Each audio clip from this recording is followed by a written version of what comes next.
প্রতিমা বিসর্জনের মধ্য দিয়ে আজ শেষ হচ্ছে শারদীয় দুর্গাপূজা।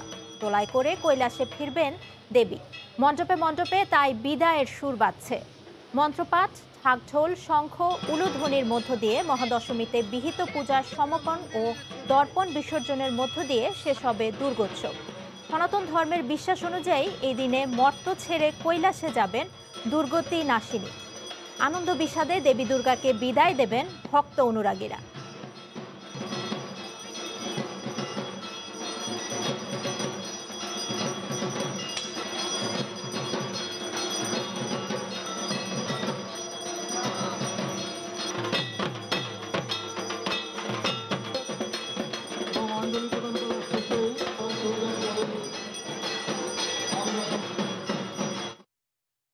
আজ বিজয়া দশমী। দেবী দুর্গার বিসর্জনের মধ্য দিয়ে শেষ হচ্ছে 5 দিনের আনুষ্ঠানিকতা। মাদারীপুরের 450 মণ্ডপে চলছে বিসর্জনের প্রস্তুতি। ভোর থেকেই প্রদীপ জেলে আরাধনায় ব্যস্ত ভক্তরা। সাদাত আকনের ক্যামেরায় বিস্তারিত জানাচ্ছেন সঞ্জয় কর্মকার অভিজিৎ। 5 দিনের অনুষ্ঠান শেষে দেবী দুর্গা মর্তলোক থেকে ফিরে যাবেন শ্বশুরালয় কৈলাসে। কিন্তু আনন্দের মধ্যে দিয়ে আমাদের একটু নিরানন্দ এসে যায়, যেহেতু প্রতি বছরের ন্যায় মাও চলে যাবেন এবং বিসর্জনের মধ্যে দিয়ে আমাদের বিজয়া দশমী সমাপ্ত হবে। ঘটকে আগমন হয়েছেন। এই 5 দিন পূজার সমাপ্ত শেষে মা আজকে দোলায় গমন করবেন। ভক্তবৃন্দের প্রত্যাশা, যাবার আগে পৃথিবী থেকে সকল অশুভ শক্তিকে দমন করে যাবেন এবং মহামারী করোনা ভাইরাস দূর হবে, এমনটাই প্রত্যাশা ভক্তবৃন্দের। দেবী দুর্গা এবার তার 4 ছেলে মেয়ে কার্তিক, গণেশ, সরস্বতী ও লক্ষ্মীকে নিয়ে এসেছেন ঘোড়ায় চড়ে এবং ফিরে যাবেন দোলাতে। দুর্গতি বিনাশিনী মা আমাদের করোনা ভাইরাস থেকে আমাদের মুক্তি দেবে, এইটাই আমাদের প্রত্যাশা। মহাদশমীর বিজয় অনুষ্ঠানে দুপুরের পর থেকে শুরু হবে সিঁদুর খেলা। এর পরপরই মাদারীপুরের 450 মণ্ডপ থেকে প্রতিমাগুলো নিয়ে যাওয়া হবে বিভিন্ন নদ নদীতে। তারপর সেখানে দেওয়া হবে বিসর্জন। প্রতিমা বিসর্জনকে ঘিরে জেলা প্রশাসন এবং পুলিশ প্রশাসনের পক্ষ থেকে নেওয়া হয়েছে বাড়তি নজরদারি। আমাদের এই জায়গায় সিঁদুর খেলা হচ্ছে, আমরা সবাই মিলে আনন্দ উৎসব করব। জেলা পূজা উদযাপন পরিষদের পক্ষ থেকে বলা হয়েছে, শান্তিপূর্ণভাবে অনুষ্ঠিত হয়েছে মাদারীপুরের 450 মণ্ডপে শারদীয় দুর্গা উৎসব। ভক্তবৃন্দের প্রত্যাশা, আগামী বছর আবারও দেবী দুর্গা শান্তির সুবাতাস নিয়ে মর্তলোকে আসবেন। চর্মগিরা পোদ্দার বাড়ি সার্বজনীন দুর্গা মন্দির থেকে সঞ্জয় কর্মকার অভিজিৎ, সময় সংবাদ। সাম্প্রদায়িক সহিংসতায় যারাই জড়িত তাদের খুঁজে বের করা হবে বলে হুঁশিয়ারি উচ্চারণ করেছেন প্রধানমন্ত্রী শেখ হাসিনা। বাংলাদেশে সব ধর্মের মানুষ পূর্ণ অধিকার নিয়ে থাকবেন বলে জানান সরকার প্রধান। গতকাল বিকেলে গণভবন থেকে ভার্চুয়ালি ঢাকেশ্বরী মন্দিরে যুক্ত হয়ে শুভেচ্ছা বিনিময় অনুষ্ঠানে শেখ হাসিনা বলেন, মাঝে মধ্যে কিছু দুষ্ট চক্র সাম্প্রদায়িক অস্থিরতা তৈরি করতে চায়। সনাতন ধর্মাবলম্বীদের সবচেয়ে বড় ধর্মীয় আচারে উৎসবের আনন্দে সামিল হতেই প্রধানমন্ত্রী শেখ হাসিনার এ ভার্চুয়াল আয়োজন। এদিন গণভবন থেকে ভার্চুয়ালি জাতীয় মন্দির ঢাকেশ্বরী পূজা মণ্ডপে যোগ দেন সরকার প্রধান। কথা বলেন সনাতন ধর্মাবলম্বীদের সঙ্গে, জানান শারদীয় শুভেচ্ছা। আনন্দের সাথে উদযাপন করতে পারবেন। প্রধানমন্ত্রী বলেন, দেশে প্রত্যেকেরই নিজ ধর্ম শান্তির মাধ্যমে উদযাপনের অধিকার আছে, তাই সাম্প্রদায়িক বিভেদ সৃষ্টি করতে চাওয়া কোনো গোষ্ঠীকেই ছাড় দেওয়া হবে না। ধর্ম যার যার, কিন্তু উৎসব সবার, এবং বাংলাদেশে কিন্তু এটা সবসময় আছে যে প্রত্যেকটা উৎসবে সবাই কিন্তু একসাথে সামিল হয়ে সেই আনন্দ উপভোগ করে।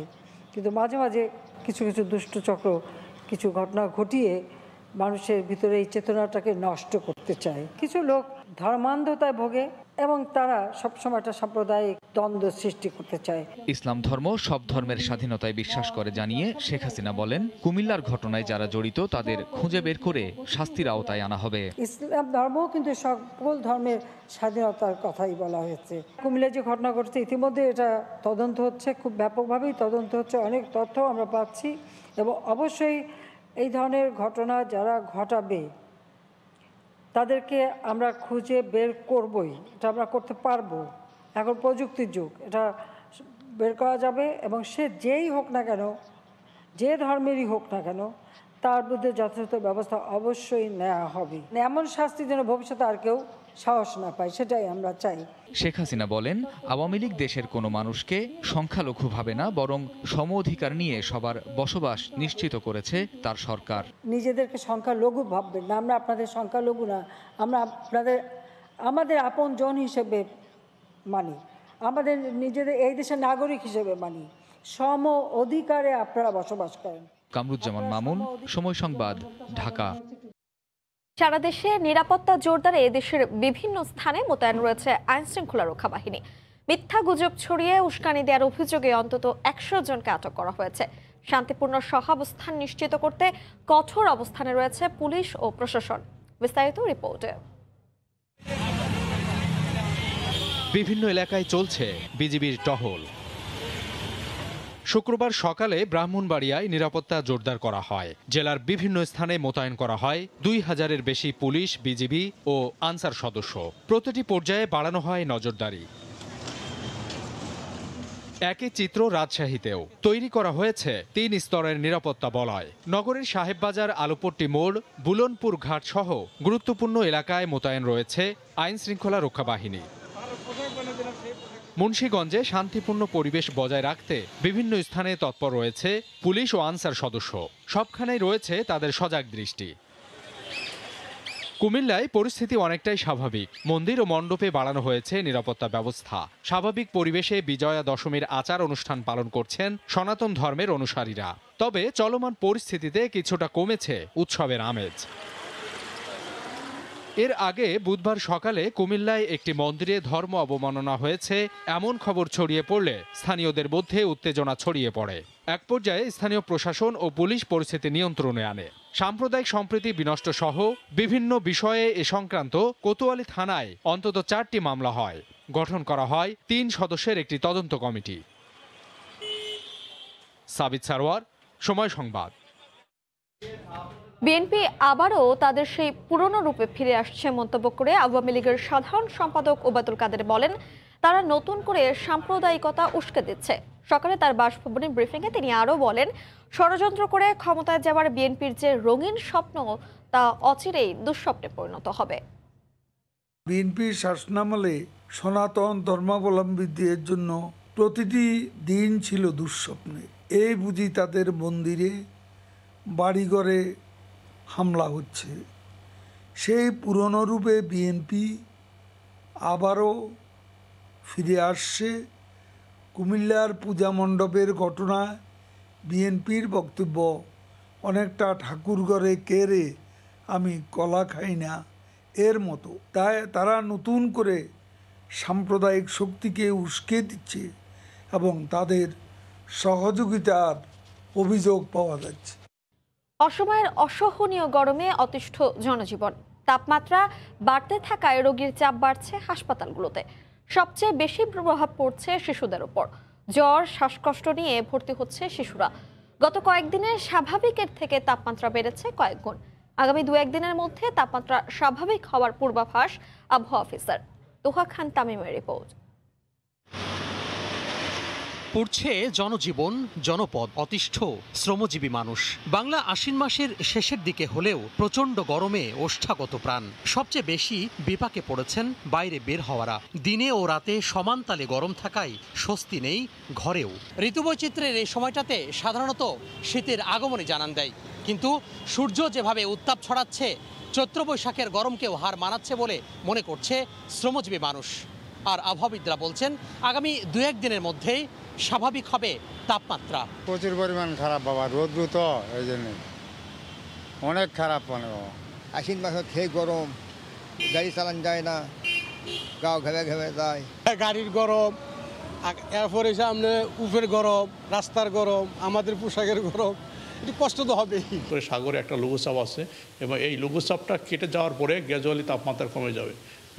আমরা আশা করছি হয়তো আগামীকাল থেকে তাপমাত্রা কিছুটা কমা শুরু করবে এবং আগামী পরশুদিন থেকে হয়তো দেশে অনেক জায়গায় ভালো বৃষ্টি হওয়ার সম্ভাবনা আছে। এদিকে বিরূপ আবহাওয়ার প্রভাব পড়েছে হাসপাতালগুলোতে। শ্বাসকষ্ট, সর্দি, কাশি ও জ্বর নিয়ে বেশি আক্রান্ত হচ্ছে শিশুরা। অনেকে শয্যা না পেয়ে ফিরে যাচ্ছেন অন্য হাসপাতালে।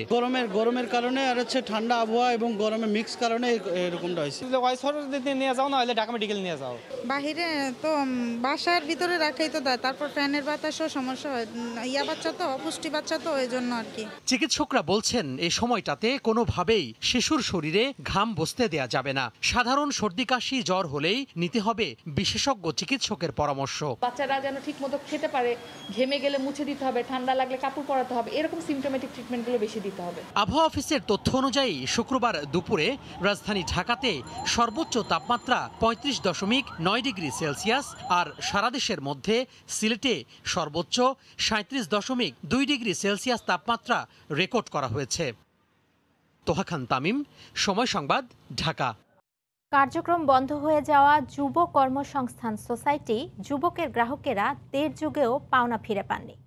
অন্যদিকে যুবকের বিরুদ্ধে দায়ের করা মামলার 7 বছর পর সব আসামিকেই পলাতক দেখিয়ে অভিযোগপত্র দিয়েছে সিআইডি। এদিকে বিনিয়োগকারী 3 লাখ গ্রাহক পাওনা টাকার আশায় ঘুরছেন দাঁড়ে দাঁড়ে। অর্থনীতিবিদরা বলছেন, যুবককে যদি কৃতকর্মের সাজা ভোগ করতে হতো তাহলে নতুন করে ই-কমার্সের প্রতারণার ঘটনাগুলো ঘটতো না। আশরাফুল ইসলামের ছবিতে আতিকুর রহমান তমালের রিপোর্ট। এখানে টাকা জমা রাখা আমি নিঃস্ব হয়ে গেছি। 1 লাখ টাকা রাখলে মাসে পাওয়া যাবে 2000 টাকা। সেই আশায় যুবকে 12 লাখ টাকা রাখেন মুকুল। কিন্তু দিন মাস বছর পেরিয়ে দেড় যুগ চলে গেছে, এখনো আসল টাকাটাই তুলতে পারেননি তিনি। এর মাঝে বন্ধ হয়ে গেছে যুবক। একটা বাচ্চা বিশ্ববিদ্যালয়ে পড়ে, তার চিকিৎসা পর্যন্ত আমি করাইতে পারতাছি না, পড়াশোনার খরচ পর্যন্ত আমি দিতে পারতাছি না। আমার যা ছিল সম্পদ আমি সব এখানে রাখে আজকে আমি নিঃস্ব হয়ে গেছি।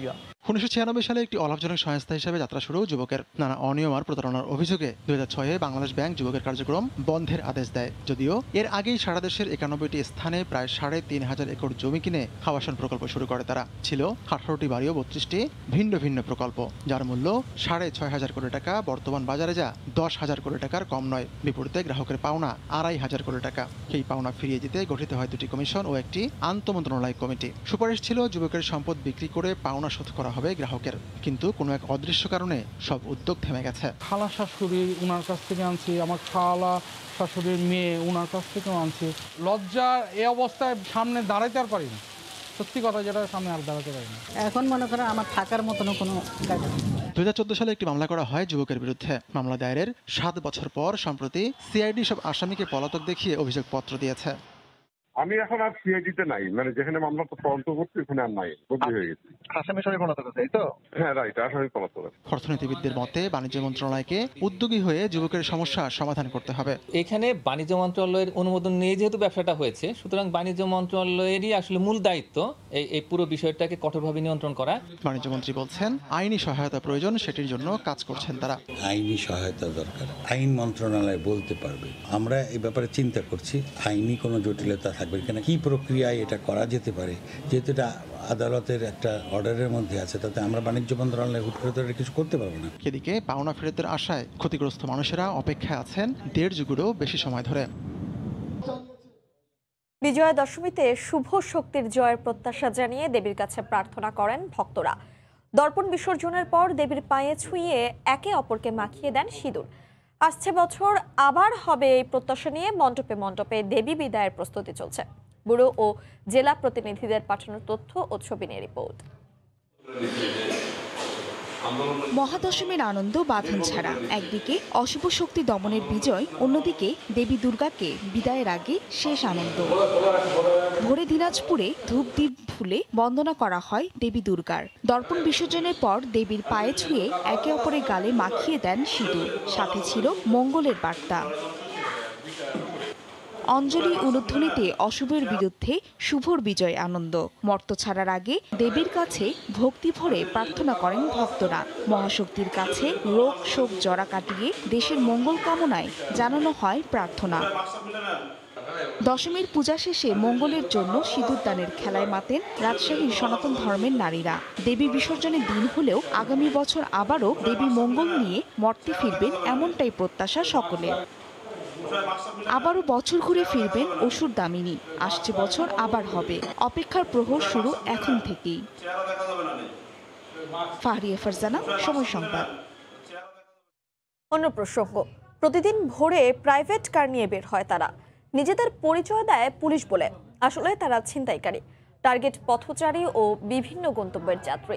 কৌশলে ছিনিয়ে নেয় টাকা ও মূল্যবান সামগ্রী। 5 সদস্যের একটি ছিনতাইকারী চক্রকে গ্রেফতারের পর পুলিশ বলছে গেল 5 বছরে অন্তত 1,500 ছিনতাই করেছে তারা। বুলবুল রেজার রিপোর্ট। 27 সেপ্টেম্বর সকাল 6:45। রাজধানীর আদাবরের শেখেরটেক এলাকার একটি সড়কে প্রাইভেট কারটি এসে দাঁড়ায়। গাড়ি থেকে নেমে আশপাশ পর্যবেক্ষণে ব্যস্ত দুইজন। কিছুক্ষণ পর পাশের রাস্তার দিকে ইঙ্গিত একজনের। আরেকটি সিসিটিভি ফুটেজে দেখা যায় ফাঁকা রাস্তায় হাঁটছেন এক নারী, তাকে অনুসরণ করতে থাকে একজন। ওই নারীর গতিরোধ করে সঙ্গে থাকা স্বর্ণালংকার ছিনিয়ে নিয়ে পালিয়ে যায় তারা। তবে জানেন না রাত্রে যে এখানে জিএমবির গণ্ডগোল হয়েছে, আমরা থানার থেকে আসছি, আপনি এগুলো খুললে জানাম কেন? নিজের হাতে চুরিটা খুললো, পরে নিজের আমার মালাটা খুলে নিয়ে গেলো, আমি কিছু বলতে পারলাম না। রাজধানীর ডেমরা ও কদমতলীতে অভিযান চালিয়ে গ্রেফতার করা হয়েছে চক্রের 5 সদস্যকে। তাদের কাছ থেকে উদ্ধার করা হয়েছে ছিনতাইয়ে ব্যবহৃত গাড়ি, নকল ওয়াকিটকি ও আইডি কার্ড। পুলিশ বলছে চক্রটির প্রধান কাজী শওকত হোসেন। শওকত ও রাশেদ পুলিশ কর্মকর্তা সাজে, সুমন সাজে পথচারী। টার্গেট ব্যক্তিকে গতিরোধ করে মূল্যবান জিনিসপত্র নিজেদের হেফাজতে রাখার কথা বলে আবার কখনো ছিনিয়ে নিয়ে পালিয়ে যায় তারা। গাড়ি চালানোর দায়িত্বে থাকে মাসুম। স্বর্ণ ও মূল্যবান জিনিস বিক্রি করে বিল্লাল। প্রাথমিক জিজ্ঞাসাবাদে তারা বেশ কয়েকটি ঘটনার কথা বলেছে। ঢাকাতেই বেশ কয়েকটি ঘটনা তারা ঘটিয়েছে ইতিপূর্বে। তাদের কাছ থেকে আমরা কিছু গুরুত্বপূর্ণ তথ্য পেয়েছি, যেহেতু তারা দীর্ঘদিন থেকে এই কাজে লিপ্ত আছে। গেল 5 বছর যাবৎ এই চক্রটি নিয়মিত ছিনতাই করছে। প্রতিদিন ভোর 4টায় রাস্তায় নেমে সকাল 8টা পর্যন্ত কমপক্ষে 5 থেকে 6টি ছিনতাই করে তারা। বয়স্ক ব্যক্তিদেরকে তারা টার্গেট করে তাদের পিছনে, এবং যখন একটু নিরিবিলি পায় তখন তাদের উপর এই কৌশলে এই সমস্ত কিছু কেড়ে নিয়ে চলে যায়। ঢাকা মহানগরী ছাড়াও ঢাকা মাওয়া হাইওয়ে, ঢাকা আরিচা হাইওয়ে এবং ঢাকার পার্শ্ববর্তী এলাকাতেও পুলিশ পরিচয়ে ছিনতাই করে চক্রটি। বুলবুল রেজা, সময় সংবাদ, ঢাকা। ক্ষুধা নিবারণে দক্ষিণ এশিয়ায় ভারত পাকিস্তানের চেয়ে এগিয়ে বাংলাদেশ। 2021 সালে বিশ্ব ক্ষুধার সূচকে 116টি দেশের মধ্যে বাংলাদেশের অবস্থান 76তম।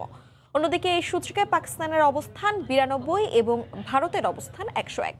করোনা মহামারীর প্রভাব পড়েছে বিশ্বব্যাপী খাদ্য নিরাপত্তায়। করোনা মহামারীর প্রভাব পড়েছে সারা বিশ্বের খাদ্য নিরাপত্তায়। দেশে দেশে বেড়ে গেছে নিত্যপণ্যের দাম, কাজ হারিয়েছে লাখ লাখ মানুষ। করোনা ও জলবায়ু পরিবর্তনের কারণে অনেক দেশ খাদ্য সংকটে ভুগছে, দেখা দিয়েছে পুষ্টিহীনতা। তবে মহামারী শুরু থেকেই বাংলাদেশ খাদ্য সরবরাহ ঠিক রাখতে সর্বোচ্চ গুরুত্ব দিয়ে আসছে। চাল, সবজি সহ অন্য ফসল উৎপাদনে দেয়া হয়েছে বাড়তি গুরুত্ব। আর এই পরিস্থিতিতেই 2021 সালের বিশ্ব ক্ষুধা সূচকের তালিকা প্রকাশ করলো গ্লোবাল হাঙ্গার ইন্ডেক্স। এতে দেখা যায় পার্শ্ববর্তী দেশগুলোর চেয়ে বেশ ভালোভাবেই ক্ষুধা মোকাবেলা করতে পেরেছে বাংলাদেশ। এই তালিকায় বাংলাদেশের অবস্থান 76। 116টি দেশের মধ্যে প্রতিবেশী ভারত 101 ও পাকিস্তান 92 অবস্থানে আছে। তালিকা অনুযায়ী বাংলাদেশে ক্ষুধার মাত্রা গুরুতর পর্যায়ে থাকলেও দেশটি নাগরিকদের ক্ষুধা নিবারণে সক্ষম। প্রতি বছর 4টি বিষয়ের মাপকাঠিতে এই সূচক তৈরি হয়। এগুলো হলো অপুষ্টির পরিমাণ, 5 বছরের কম বয়সী শিশুদের উচ্চতা ও শিশুদের মৃত্যুহার। 2021 সালের বিশ্ব ক্ষুধা সূচকে সবার উপরে আছে বেলারুশ, আর তালিকার সবার নিচে অবস্থান সোমালিয়ার। ইলিশে প্রধান প্রজনন মৌসুমে নিষিদ্ধ সময়ে নদীতে মাছ ধরতে বরিশালের নারী, শিশু ও অপ্রাপ্তবয়স্কদের ব্যবহার করা হচ্ছে। এদের দিয়ে নদীতে জাল ফেলা এবং মাছ ধরা ও জাল তোলা সব কাজই করানো হয়। এতে সরকারি নিষেধাজ্ঞা পালন বাধাগ্রস্ত হচ্ছে। মৎস্য অধিদপ্তর বলছে, স্থানীয় জনপ্রতিনিধিদের মাধ্যমে সচেতনতা বাড়ানো গেলে সমস্যার সমাধান হতে পারে। অন্যদিকে আইন শৃঙ্খলা বাহিনী বলছে, এ ব্যাপারে নেওয়া হচ্ছে যথাযথ আইনি ব্যবস্থা। আমিনুল ইসলামের তোলা ছবিতে আরও জানাচ্ছেন ফিরদাউস সোহাগ।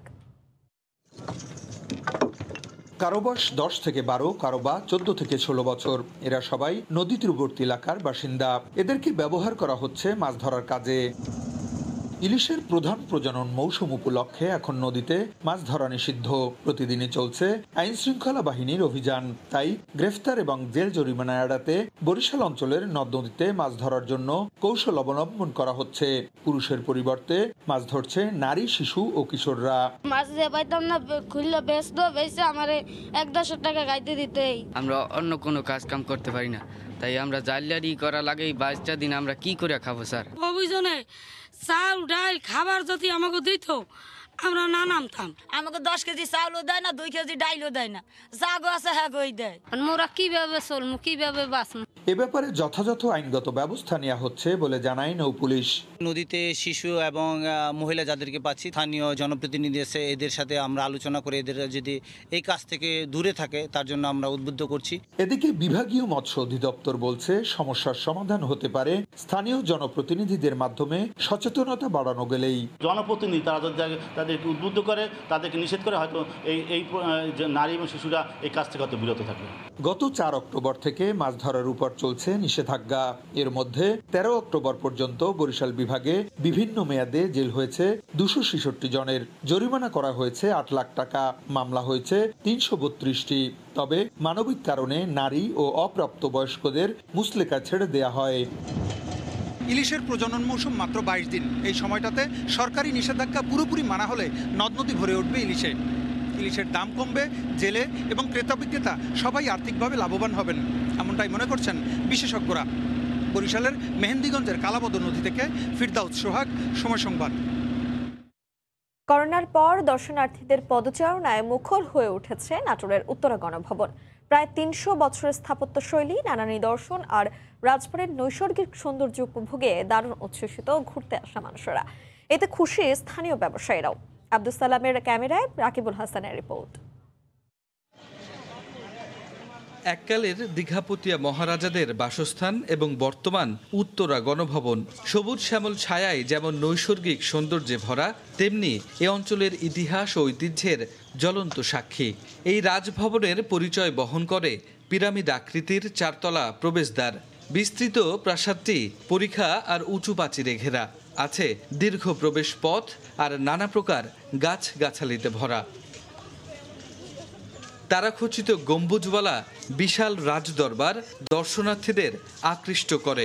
দলগতভাবে কোনো জায়গায় আসলে সেটা মানে ঘোরার মজাই আলাদা, আর যদি এরকম সুন্দর জায়গা হয় তাহলে তো আরও মজা। মিনি চিড়িয়াখানা আছে যেখানে বিভিন্ন জীবজন্তু আছে, দেখে বাচ্চা অনেক আনন্দ পাইছে আর কি। অনেক রকমের পশু পাখি দেখলাম আর অনেক মজা হলো। প্রায় 100 বছর পুরনো সেই চিঠিগুলো, আবেগঘন মুহূর্তগুলো সে তুলে ধরেছে এখানে। প্রাসাদের ভেতরে প্রবেশ করলেই দেখা মিলবে ইটালিয়ান গার্ডেন, গ্রিক দেবীর মূর্তি, রাজাদের ব্যবহার্য নানা আসবাব, ময়ূর পালঙ্ক খাট, মার্বেল পাথরের টি টেবিল। প্রতিটা অংশ সুন্দর করে সাজিয়ে রাখা, এক কথায় বলতে গেলে ইউনিক। এই যে রাজবাড়ি, সত্যি সত্যি এখানে বনলতা সেনেরাই থাকে। রাজকুমারীর জিনিসপত্র দেখে, রাজার গাউন দেখে, রাজার খাট, সবই ভালো লাগলো, পুরো জায়গাটাই সুন্দর।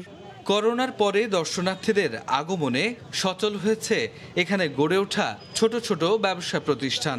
করোনার সময় তো আমাদের টোটাল অফ ছিল একবারে, এখন আলহামদুলিল্লাহ খুলছে, এখন বাইরে থেকে দর্শনীতে আসছে, চলতেছে, টুকটাক ব্যবসা চলতেছে। মোটামুটি অনেকটা ভালো, আমরা অনেক কাস্টমার পাচ্ছি, বেচা কিনা করতে পারতেছি। করোনার কারণে দর্শনার্থীদের জন্য বন্ধ ছিল গণভবন। 19 আগস্ট থেকে দর্শনার্থীদের জন্য এটি খুলে দেয়া হয়। বিশ্বের বিভিন্ন দেশের 4000-এর বেশি সন্ত্রাসী জঙ্গি সংগঠনকে বিপজ্জনক হিসেবে চিহ্নিত করে কালো তালিকাভুক্ত করেছে ফেসবুক। এই তালিকায় বাংলাদেশ থেকে পরিচালিত বা দেশে সক্রিয় 6টি জঙ্গি সংগঠন ও এক ব্যক্তির নাম পাওয়া গেছে। এই তালিকায় প্রকাশের পর যুক্তরাষ্ট্রসহ বিশ্বের বিভিন্ন দেশে নতুন করে শুরু হয়েছে আলোচনা। বিশ্লেষকরা বলছেন, নানা কর্মকাণ্ডে সমালোচিত ফেসবুক সামাজিক দায়িত্ব পূরণের অংশ হিসেবে এই কাজটি করেছে। যুক্তরাষ্ট্র থেকে সহকর্মী লস্কো আল মামুনের রিপোর্টে বিস্তারিত। ফেসবুক নিয়ে আছে সমালোচনা, আছে নানামাত্রিক আলোচনা। বিভিন্ন সময় এই ফেসবুকই করে থাকে সামাজিক বিভিন্ন কাজ। দায়িত্বশীল এসব কাজে প্রশংসিত হয় জনপ্রিয় সামাজিক যোগাযোগ মাধ্যমটি। চলতি সপ্তাহে বিশ্বের বিভিন্ন দেশের 4000-এর বেশি সন্ত্রাসী জঙ্গি সংগঠনকে বিপজ্জনক হিসেবে চিহ্নিত করে কালো তালিকাভুক্ত করেছে মার্ক জাকারবার্গের প্রতিষ্ঠান। ফেসবুকের ডেঞ্জারাস ইন্ডিভিজুয়ালস অ্যান্ড অর্গানাইজেশনস পলিসির আওতায় গোপন এই কালো তালিকার একটি সংস্করণ প্রকাশ করে মার্কিন সংবাদ মাধ্যম দ্য ইন্টারসেপ্ট। তালিকায় থাকা বাংলাদেশ থেকে পরিচালিত বা সক্রিয় 6 জঙ্গি সংগঠনগুলো হলো আল মুরসালাত মিডিয়া, ইসলামী স্টেট বাংলাদেশ, হরকাতুল জিহাদ ইসলামী বাংলাদেশ, আনসারুল্লাহ বাংলা টিম, জামায়াতুল মুজাহিদিন বাংলাদেশ জেএমবি ও শাহাম আল হিন্দ মিডিয়া। তালিকায় জেএমবির সঙ্গে সংশ্লিষ্ট তরিকুল ইসলাম নামে এক ব্যক্তির কথাও উল্লেখ আছে, তবে ওই ব্যক্তির ব্যাপারে বিস্তারিত কোনো তথ্য জানানো হয়নি। কমপক্ষে 4000 ব্যক্তি ও গ্রুপের একটি তালিকা প্রকাশ করেছে ফেসবুক। এর মধ্যে দাতব্য সংস্থা, হাসপাতাল, লেখক, কয়েকশো সঙ্গীত শিল্পী, রাজনীতিক এবং প্রয়াত ঐতিহাসিক ব্যক্তিদের নাম আছে। তাদের বিপজ্জনক হিসেবে মনে করে ফেসবুক। এই তালিকাভুক্ত সংগঠনগুলোর সাথে জড়িতদের ইতিমধ্যে অ্যাকাউন্ট বন্ধ করে দেওয়া হয়েছে। বিশ্লেষকরা বলছেন, ফেসবুক এখন ভালো কাজ দেখিয়ে দায়িত্ব পালনে এগিয়ে থেকে ক্ষুণ্ণ হওয়া সুনাম ফিরিয়ে আনতে ব্যস্ত। বিষয়টি সম্পর্কে গণপ্রজাতন্ত্রী বাংলাদেশ সরকারের বিশেষ করে খতিয়ে দেখার প্রয়োজন আছে, কারণ এই ক্ষেত্রে বাংলাদেশের নাম এসেছে।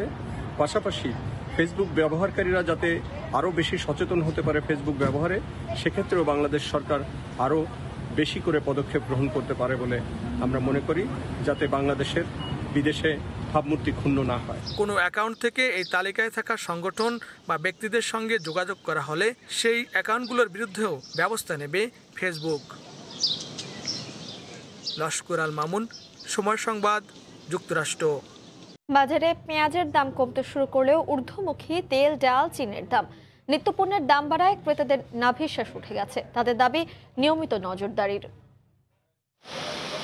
ঊর্ধ্বগতির বাজারের লাগাম টানতে বৃহস্পতিবার পেঁয়াজের ওপর থেকে শুল্ক প্রত্যাহার করা হয়। কমতে শুরু করেছে পেঁয়াজের ঝাঁজও। শুক্রবার বাজারে দেশি পেঁয়াজ মানভেদে বিক্রি হচ্ছে প্রতি কেজি 65 থেকে 70 টাকা, যা গত 3 দিন আগেও প্রতি কেজি বিক্রি হয়েছে 75 থেকে 80 টাকায়। আর ভারত থেকে আসা পেঁয়াজ মানভেদে বিক্রি হচ্ছে প্রতি কেজি 50 থেকে 55 টাকায়, যা গত 3 দিন আগেও বিক্রি হয়েছে প্রতি কেজি 60 টাকায়। পেঁয়াজের দাম একটু কমছে, আলুর দামও কমছে, তবে এই যে দ্রব্যমূল্যের ঊর্ধ্বগতি, এতে সাধারণ মানুষের খুব অসুবিধা হইতেছে। পেঁয়াজের বাজার গত এক সপ্তাহ আগে দেশি বেচছিল 65 টাকা, ইন্ডিয়ান বেচছিল 60 টাকা।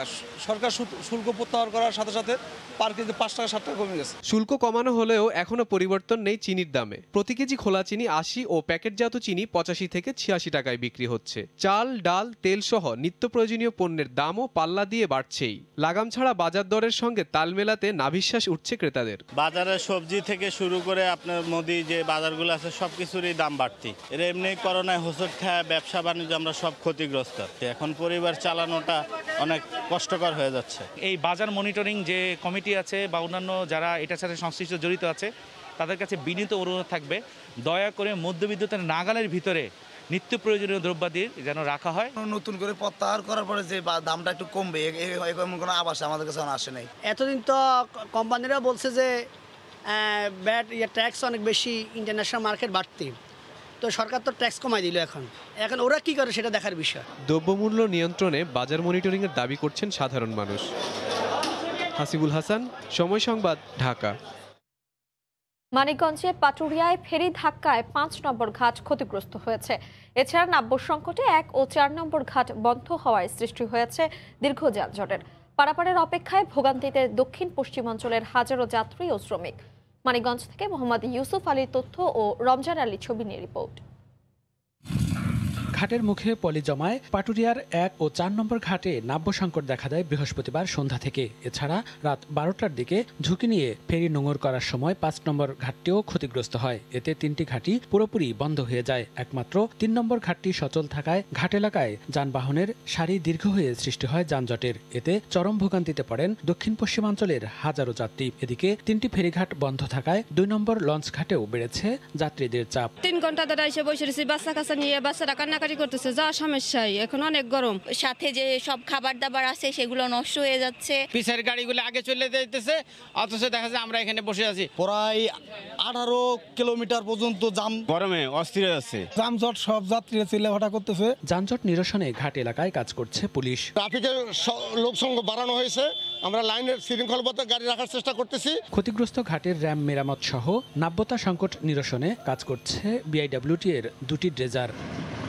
পাটুরিয়া দৌলতদিয়া নৌরুটে ছোট বড় 20টি ফেরি থাকলেও ঘাট সংকটের কারণে সচল রাখা হয়েছে মাত্র 12টি।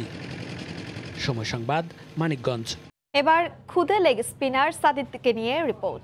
বয়সটা মাত্র 6, তবুও দেশের ক্রিকেটের টক অব দ্য টাউন বরিশালের এই শিশু। তার কয়েকটা বোলিংয়ের ভিডিও ভাইরাল হয়েছে সামাজিক যোগাযোগ মাধ্যমে, যা দৃষ্টি কেড়েছে কিংবদন্তি সচিন টেন্ডুলকারেরও। সাদিদের বোলিংকে সচিন বলেছেন দুর্দান্ত। তাকে তুলনা করা হচ্ছে আগামীর শেন ওয়ার্ন কিংবা রাশিদ খানের সঙ্গে। মাহমুদুল নবীর ক্যামেরায় বরিশাল থেকে ফিরদাউস সোহাগের রিপোর্ট। সুন্দর আগামীর স্বপ্নে আসাদুজ্জামান সাদিদের বীরদর্পে হেঁটে যাওয়া, হাঁটতে হাঁটতেও বোলিংয়ের শ্যাডো, যেন এটাই তার ধ্যান জ্ঞান। প্রথম দর্শনেই মাত্র কয়েকটা ডেলিভারি, আর তাতেই ভাইরাল বরিশালের এই লেগি।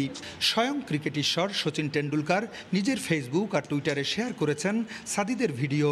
মুগ্ধতার এখানেই শেষ নয়, ভিডিওটা মনে ধরেছে কিংবদন্তি লেগি রশিদ খানেরও। তাই তো বিশ্বকাপের ব্যস্ততার মাঝেও সময় করে জানিয়েছেন প্রতিক্রিয়া। এমন মূল্যায়নে সাদিদের স্বপ্ন এখন আকাশ ছোঁয়া। নানু আমাকে একটা প্লাস্টিকের একটা ব্যাট কিনে দিল, হ্যাঁ। তারপর সুমা ঢাকা থেকে এসে দেখে আমি ওইটাতে খুব ফলো করলাম, তারপরে আমি এই ক্রিকেটে ঢুকে পড়লাম। আমার খুব ভালো লাগছে। সচিন টেন্ডুলকার আমার ভিডিও দেখছে, তারপর শেয়ার করছে, তারপর রশিদ খান যে কমেন্টস করছে। বোলিংয়ের সঙ্গে সাদিদের ব্যাটিংটাও জুৎসই। সাকিব, কোহলি তার এগিয়ে যাওয়ার প্রেরণা। তবে জুবাইর লিখন, আমিনুল বিপ্লবদের দেশেই এগিয়ে যাওয়াটা কতটা কঠিন 6 না পেরিলেও এই বয়সেই তা ঠিকই বুঝে গেছেন সাদিদ। তাই আছে আকুতি, বন্ধুর পথ পাড়ি দিতে চান বিসিবির সমর্থন। বড় হয়ে বিশ্বকাপ জয় করতে চাই। ব্যাট করতে ভালো লাগে বেশি, বোলিং করতে বেশি ভালো লাগে। আমি সাকিব আর হাসানকে খুব ফলো করি। বললাম না, এই যে বিরাট কোহলি, তারপর রোহিত শর্মা, আমি খুব ফলো করি। দারুণ সম্ভাবনার পরেও হারিয়ে যাওয়ার আক্ষেপের গল্প লাল সবুজের ক্রিকেটে খুঁজলেই পাওয়া যাবে বিস্তর। সে উপাখ্যান মিথ্যে প্রমাণিত হোক সাদিদের ক্ষেত্রে, সেই প্রত্যাশা কোটি মানুষের। ফিরদাউস সোহাগ, সময় সংবাদ, বরিশাল। এদিকে প্রজনন মৌসুমে নদীতে মাছ ধরতে বরিশালে নারী, শিশু ও অপ্রাপ্ত বয়স্কদের ব্যবহার করা হচ্ছে। এদের দিয়ে নদীতে জাল ফেলা এবং মাছ ধরা ও জাল তোলা সব কাজই করানো হয়। অন্যদিকে আইনশৃঙ্খলা বাহিনী বলছে এ ব্যাপারে নেওয়া হচ্ছে যথাযথ আইনি ব্যবস্থা। আমিনুল ইসলামের তোলা ছবিতে আরও জানাচ্ছেন ফিরদাউস সোহাগ। কারো বয়স 10 থেকে 12, কারো বা 14 থেকে 16 বছর। এরা সবাই নদী তীরবর্তী এলাকার বাসিন্দা। এদেরকে ব্যবহার করা হচ্ছে মাছ ধরার কাজে। ইলিশের প্রধান প্রজনন মৌসুম উপলক্ষে এখন নদীতে মাছ ধরা নিষিদ্ধ। প্রতিদিনই চলছে আইন শৃঙ্খলা বাহিনীর অভিযান। তাই গ্রেফতার এবং জেল জরিমানা এড়াতে বরিশাল অঞ্চলের নদ নদীতে মাছ ধরার জন্য কৌশল অবলম্বন করা হচ্ছে। পুরুষের পরিবর্তে মাছ ধরছে নারী, শিশু ও কিশোররা। মাছ যে পাইতাম না, খুললে বেচতে আমার 1-10 টাকা গাইতে দিতেই। আমরা অন্য কোনো কাজ কাম করতে পারি না, তাই আমরা জালিয়ারি করা লাগে। 22টা দিন আমরা কি করে খাবো স্যার? অভিযানে চাল ডাল খাবার যদি আমাকে দিত আমরা না নামতাম। আমাকে 10 কেজি চাউলও দেয় না, 2 কেজি ডাইলও দেয় না। যাগো আছে হ্যাঁ গই দেয়। মোরা কিভাবে চলমু, কিভাবে বাঁচমু? এ ব্যাপারে যথাযথ আইনগত ব্যবস্থা নেওয়া হচ্ছে বলে জানায় নৌ পুলিশ। নদীতে শিশু এবং মহিলা যাদেরকে পাচ্ছি, স্থানীয় জনপ্রতিনিধি আছে, এদের সাথে আমরা আলোচনা করে এদের যদি এই কাজ থেকে দূরে থাকে তার জন্য আমরা উদ্বুদ্ধ করছি। এদিকে বিভাগীয় মৎস্য অধিদপ্তর বলছে সমস্যার সমাধান হতে পারে স্থানীয় জনপ্রতিনিধিদের মাধ্যমে সচেতনতা বাড়ানো গেলেই। জনপ্রতিনিধি তারা তাদেরকে উদ্বুদ্ধ করে, তাদেরকে নিষেধ করে, হয়তো এই নারী এবং শিশুরা এই কাজ থেকে হয়তো বিরত থাকবে। গত 4 অক্টোবর থেকে মাছ ধরার উপর চলছে নিষেধাজ্ঞা। এর মধ্যে 13 অক্টোবর পর্যন্ত বরিশাল বিভাগে বিভিন্ন মেয়াদে জেল হয়েছে 266 জনের, জরিমানা করা হয়েছে 8 লাখ টাকা, মামলা হয়েছে 332টি। তবে মানবিক কারণে নারী ও অপ্রাপ্ত বয়স্কদের মুচলেকা ছেড়ে দেয়া হয়। ইলিশের প্রজনন মৌসুম মাত্র 22 দিন। এই সময়টাতে সরকারি নিষেধাজ্ঞা পুরোপুরি মানা হলে নদ নদী ভরে উঠবে ইলিশে। ইলিশের দাম কমবে, জেলে এবং ক্রেতা বিক্রেতা সবাই আর্থিকভাবে লাভবান হবেন, এমনটাই মনে করছেন বিশেষজ্ঞরা। বরিশালের মেহেন্দিগঞ্জের কালাবদর নদী থেকে ফিরদাউস সোহাগ, সময় সংবাদ। ছুটির দিনে আজ কক্সবাজার সৈকতে পর্যটকের ঢল। সাগরের টানে ছুটে আসা পর্যটকরা মেতে উঠেছেন আনন্দ আর উচ্ছ্বাসে। তবে সাগর কিছুটা উত্তাল থাকায় সতর্ক থাকার পরামর্শ লাইফগার্ডের। ভ্রমণ পিপাসুদের নিরাপত্তায় সার্বক্ষণিক দায়িত্ব পালন করছে টুরিস্ট পুলিশও। আরও জানাচ্ছেন সুজাউদ্দিন রুবেল। নীল সাগর, স্বচ্ছ জলরাশি, মাতোয়ারা হাজারো মানুষ। একে তো সাপ্তাহিক ছুটির দিন, তার উপর বিজয়া দশমী। আনন্দ উপভোগে অনেকেই ছুটে এসেছেন সৈকত শহর কক্সবাজারে। প্রচণ্ড রোদ, এই রোদ উপেক্ষা করে দলে দলে সাগর তীরে নামছেন ভ্রমণ পিপাসুরা। ব্যস্ত সবাই সাগরের নোনা জলে গা ভাসাতে। অনেক ইচ্ছা ছিল ছোটবেলা থেকে কক্সবাজারে আসার জন্য, তাই আসলাম, দেখলাম, সত্যি অনেক ভালো লাগতেছে। প্রতি বছরই আমরা আমাদের ফ্যামিলি নিয়ে ছুটি আসি সমুদ্র সৈকতে। আজকে ওয়েদারটা খুব সুন্দর, আমাদের ভালো লাগতেছে। সাগর কিছুটা উত্তাল, তাই গোসল করার ক্ষেত্রে লাইফগার্ড কর্মীদের পরামর্শ মেনে চলার অনুরোধ জানিয়েছে লাইফগার্ড কর্মীরা। একে তো দুর্গাপূজা, দ্বিতীয়ত হচ্ছে আজকে উইকেন্ডে হিসেবে কক্সবাজার সমুদ্র সৈকতে প্রচুর পরিমাণে পর্যটকের আগমন ঘটেছে। সাগরের অবস্থাটা তেমন একটা ভালো নয়, তো সেক্ষেত্রে আমরা সবই মিলে মাথায় রেখে আমরা পর্যটকদের সার্বিক নিরাপত্তা দেওয়ার জন্য আমরা সার্বক্ষণিক প্রস্তুত আছি। আর ট্যুরিস্ট পুলিশ জানিয়েছে সাপ্তাহিক ছুটির দিন ও বিজয়া দশমীর কারণে সৈকত এলাকায় নিরাপত্তা জোরদার করা হয়েছে। অন্যান্য দিনের চেয়ে নিরাপত্তা ব্যবস্থা অনেক বেশি জোরদার করেছে। আমাদের অফিসার ফোর্স অনেক বেশি নিয়োগ করা হয়েছে। টুরিস্ট পুলিশের পাশাপাশি এখানে বিজিবি আছে, র্যাব আছে। কক্সবাজার সমুদ্র সৈকত ছাড়া পর্যটকরা ঘুরছেন পাতুরে সৈকত ইনানি, পাতুয়ার টেক, হিমছড়ি, দরিয়ানগর ও রামু বৌদ্ধবিহারগুলোতে। সুজাউদ্দিন রুবেল, সময় সংবাদ, কক্সবাজার।